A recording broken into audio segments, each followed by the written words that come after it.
जय श्री कृष्ण। ओम नमो भगवते वासुदेवाय।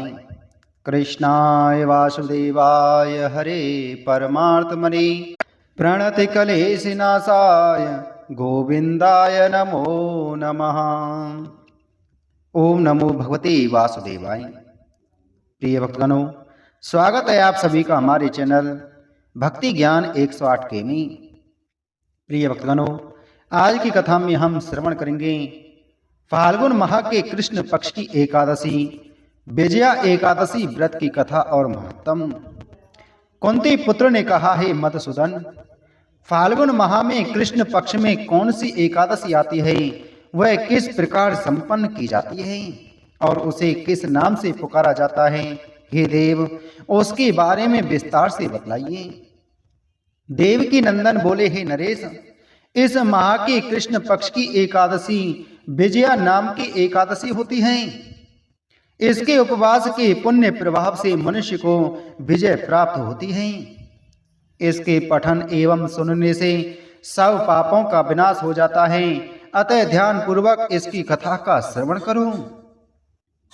भगवान श्री कृष्ण बोले कि हे राजन, एक बार ऋषिराज नारद जी ने जगत पालक पिताश्री ब्रह्मा जी से कहा, हे जगत पिता, आप मुझे फाल्गुन मास के कृष्ण पक्ष की विजया नामक एकादशी का व्रत महत्तम, व्रत विधान और कथा का श्रवण कराइए।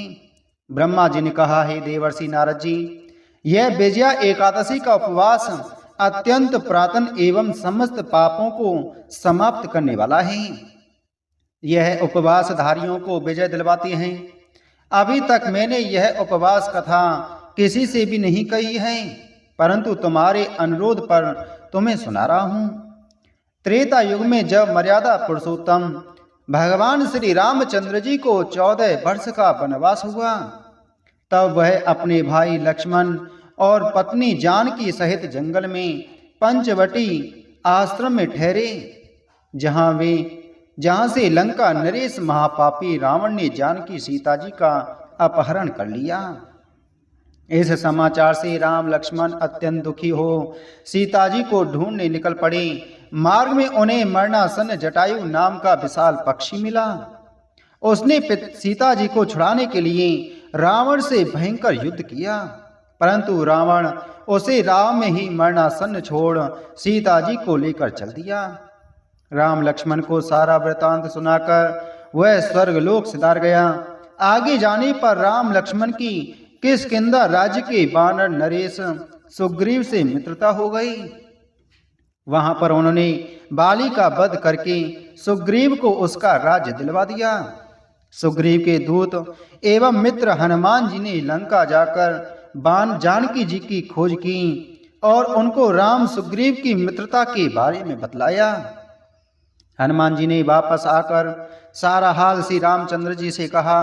तब राम जी सुग्रीव व वानरों की सेना सहित लंका की ओर आक्रमण करने चल दिए। मार्ग में विशाल समुद्र था जो अथाह जल से भरपूर था और जिसमें मगरमच्छ आदि विशालकाय जीवों का निवास था। श्री रामचंद्र जी ने अपने अनुज लक्ष्मण से उस विशाल समुद्र को पार करने का उपाय पूछा। तब लक्ष्मण जी ने कहा, हे अग्रज भ्राता, आप स्वयं आदि पुरुष एवं मर्यादा पुरुषोत्तम हैं, फिर भी मैं कहता हूं, यहां से लगभग आधा योजन दूरी पर कुमारी द्वीप में बगदालभ्य नामक ऋषि रहते हैं। उन्होंने अनेक नाम के ब्रह्मा देखे हैं, वह आपको इसका उपाय अवश्य बतलाएंगे। ब्रह्मा जी का विचार जानकर श्री राम ऋषि बगदालभ्य के आश्रम में जा पहुंचे और ऋषि को प्रणाम करके बैठ गए। ऋषि राज ने भी उनकी कुशल क्षेम जानकर आने का प्रयोजन पूछा। श्री राम जी ने कहा, हे ऋषिराज, मैं यहाँ सेना सहित लंका नरेश रावण को जीतने आया हूँ, क्योंकि उसने मेरी अनुपस्थिति में मेरी पत्नी सीता का हरण कर लिया है। आप हमें समुद्र पार करने का उपाय बतलाइए। बगदालभ्य मुनि ने कहा, हे राम जी, मैं एक उत्तम व्रत विधि बतलाता हूँ।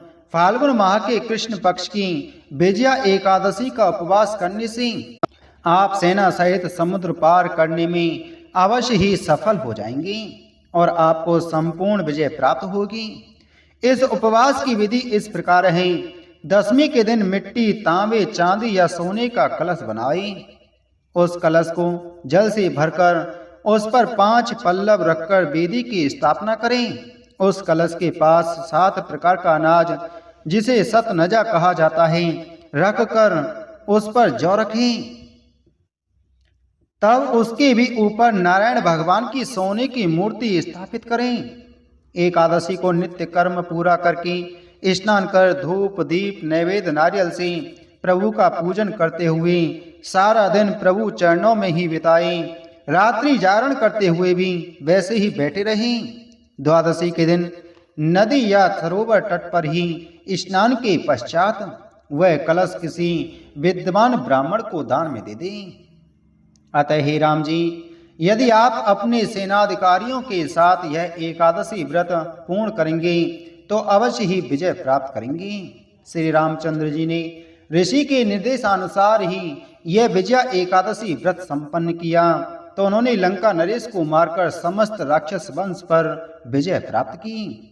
भगवान श्री कृष्ण बोले कि हे नरेश, जो भी प्राणी इस व्रत को विधि और नियमानुसार पूरा करेगा वह दोनों लोकों में अवश्य ही विजय प्राप्त करेगा। स्वयं ब्रह्मा जी ने नारद जी को यह बतलाया था कि हे पुत्र, इस व्रत की कथा को सुनने वाला भी वाजपेयी यज्ञ के फल के समान ही फल पाता है। बोलो एकादशी महात्म की जय। बोलो श्री कृष्णचंद्र भगवान की जय।